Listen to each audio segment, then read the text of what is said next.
What's up, YouTube? What's going on? Cannon here. It is a great day here in Houston, Texas. You know, actually, it's not really a great looking day. I mean, it's great because I'm gonna make it great. But as far as the weather is concerned, it's quite overcast. The sun is not out. It's kind of a gloomy, melancholy kind of day. But screw it, it's okay. I'm gonna be training the legs today with my boy Vaughn. I don't usually do these pre-workout videos. It's usually I'm like struggling to get here on time because I live in Houston, and you know, I try to be punctual as possible. But I don't want to hear his mouth. We'll try to give me a nice workout in, man. We're gonna do legs. My knee. If you saw my other leg video, you know my knee has been bothering me. It's actually getting a little better. And then I know I couldn't really think of what it was or the reason. I couldn't find the reason why exactly my knee been bothering me. I couldn't really attribute it to anything specific. But last time I was training with Vaughn, he was saying his lower back and his knees have been bothering him too.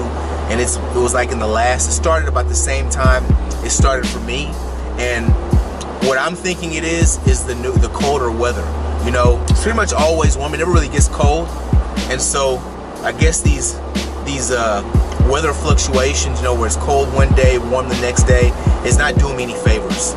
So I think that's what it is. Like, we're both dealing with it. Another thing, I am going to stop cursing. I feel like some situations don't necessarily require a curse word, but a curse word really hits it on the head, you know, really hits the spot. And I'm gonna try my best not to curse. With a caveat, when I say curse, I'm talking about the F word and the S word for the most part. Because if I do curse, it's usually one of those that come out, or you know, the D word. But damn, I said it, but I'm gonna stop. I had to say it because there's other D words you might have confused it with, and I just had to make sure we were on the same page.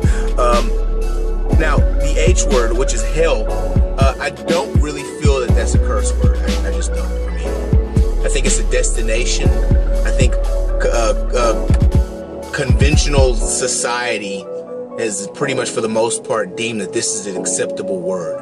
I mean, not that a little kid can go around saying it, but I mean, it's a destination. I mean, it's a place a lot of people are going. Let me get the hell out of this car.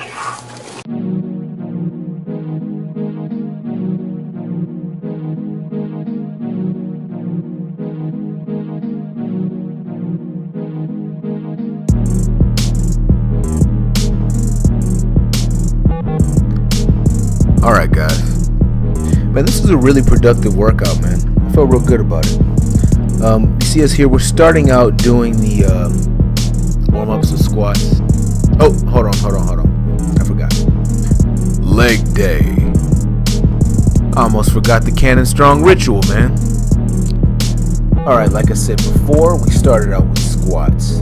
When I put squats there, just be aware, even though I say 4 sets of 5 squats, I don't particularly mean back squats. It could be front squats, it could be back squats, either or. I'm just specifying 4 sets of 5 squats. And as you can see, or as you will see, we didn't stick to the prescribed sets and reps. The reason being, normally, if I'm training by myself, I will use 4 sets of 5 or whatever particular workout that I write out. But when we get together, we usually end up venturing off into some foolishness because it's not normal for us to, we only train together like once every week or once every other week. And we get together, we usually end up doing a little bit more or a lot more than what we would normally do on our own, just for the simple fact we got that, I mean, yeah, that ego factor working. I mean, you got your boy with you, you know, you seldom get to test your limits, and it's cool to, when you do test your limits, you got somebody there just basically gonna make sure you don't kill yourself, because I mean, that would be bad for games. But anyways, as you can see, we keep our leg training pretty basic. As far as my main goal when it comes to leg training is strength. I'm not necessarily trying to build really humongous legs like I was in the past. I'm more geared towards training for strength and function. I know that word is kind of overused, but yeah, I want to be strong and I want to be fast. Okay, this set right here, this is 315. Yeah, front squat. So I go down. Hold on, I won't get ahead of myself. There goes a good one, has some good depth. And then I go down again, and yeah, slides. It slid right off my shoulder. I mean, Yvonne, man, he had no trouble with back squats. My knee was jacking me. Like once I started going past 225 on the squat, my knee started messing with me. But so I didn't think I'd be able to do any more front squats with a heavier weight. I think that shirt, man, it starts sliding off that dang shirt. I don't know. I don't usually have issues keeping upright, but I went back to back squats, and I was gonna try to rough it out and see if there was something I could do, maybe perfect my stance or something. But my knee just kept on messing with me. So I go ahead and go up to 365, and you'll see. So I knock out one. Didn't feel that great. I mean, I got good depth, but it did not feel great. It actually hurt. And I went ahead and said, you know what, man, this is stupid. It goes against everything I think in, I believe in, and when it comes to training. If something doesn't feel right, just don't do it. But supposedly with him, man, everything felt right today, because this cat got up under 455, and bam, great form. He had parallel. I mean, this is a strong dude, man. Strong dude. Yeah, and he's checking, making sure I got it, because that was his second time doing that. Because the first time I was recording it, and I don't know what the hell happened, but it stopped recording and I didn't get it, so he had to do it again. He was talking smack. Oh well, he'll live through it. So next exercise is gonna be the Jrowzey squat. I like the Jrowzey squats a lot. I usually pretty much don't have any issues with Jrowzey squats. I think it's kind of like a man's exercise, you know. It's like all the weight is bearing down on the crook of your arm, and you gotta have. I mean, you don't necessarily have to have, but it definitely helps to have some sizable biceps when you're doing this. It's a really potent trap builder also, because just that position, it basically puts you in an extremely high tension position for the upper body. And you know, it's a lower body movement, but it's actually still conditioning the upper body as well. I usually feel like tightness in my traps, arms, and just pretty much my entire upper body after I do a couple sets of heavy Jrowzey squats. I think we just go up to 275. Yeah, I think that we did 3 sets of Jrowzey squats. I think we did 2 sets at 225 and then 1 set at 275. And just like everything else, we did 5 to 6 reps, I believe, and then we moved on to leg press. Jrowzey squats are great though. I really like them a lot. Oh no, we didn't do leg press. That's when we actually went to the stiff leg deads.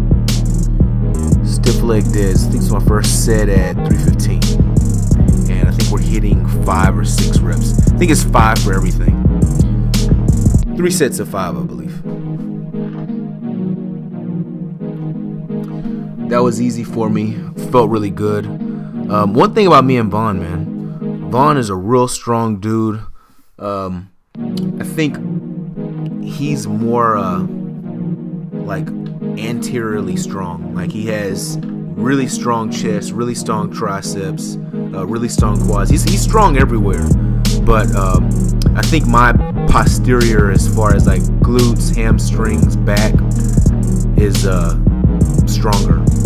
So not saying he can't move some weight. He can definitely move some weight. But like he can always, even though he's really tall, I think he's like 6'3". He's always been able to move like a lot of weight on the squat. You know, he's always been able to push like over 4 on the bench press. And usually my bench press max usually fluctuates between like 390 and 420, 415, something like that, depending on what I'm training for. But he's pretty much always consistently strong when it comes to pushing movements. And I'm pretty much always consistently strong when it comes to pulling, whether it be like stiff leg deads, whether it be regular deadlifts. I mean, and it's really good to have a training partner like that, because he's basically stronger in all the things that I'm kind of like not weak in, but just I need improvement in. And I think it's vice versa for him.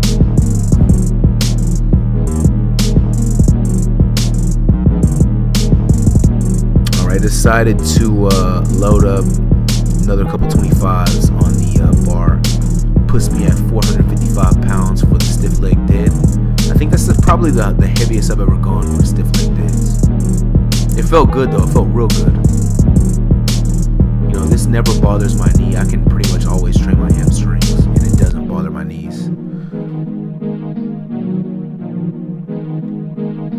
Good set. All right, now we're both pretty fried after all that work.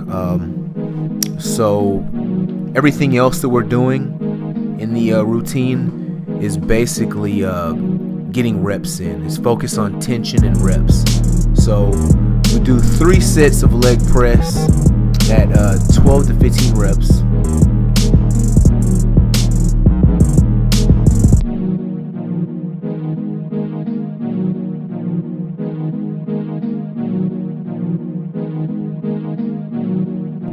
Next exercise is the lying hamstring curl. Again, this is a rep movement, focusing on reps, focus on attention. Just because I'm getting a lot of reps doesn't necessarily mean that I'm kind of tired, man. Just because I'm focusing on reps doesn't necessarily mean that I'm not actually focusing on quality also. I like to get like a 2 to 3 second contraction at the end of every rep. And we're pretty much going set for set, high rep work. So the next movement is the pull through. If you watch my other leg day video, you see me doing before. It's excellent for increasing muscle connection with your glutes. And then we go into the last exercise, standing calf raises. I think we did like 4 or 5 sets of 15. All right. Thanks for watching, guys. Really appreciate it. Please like and subscribe.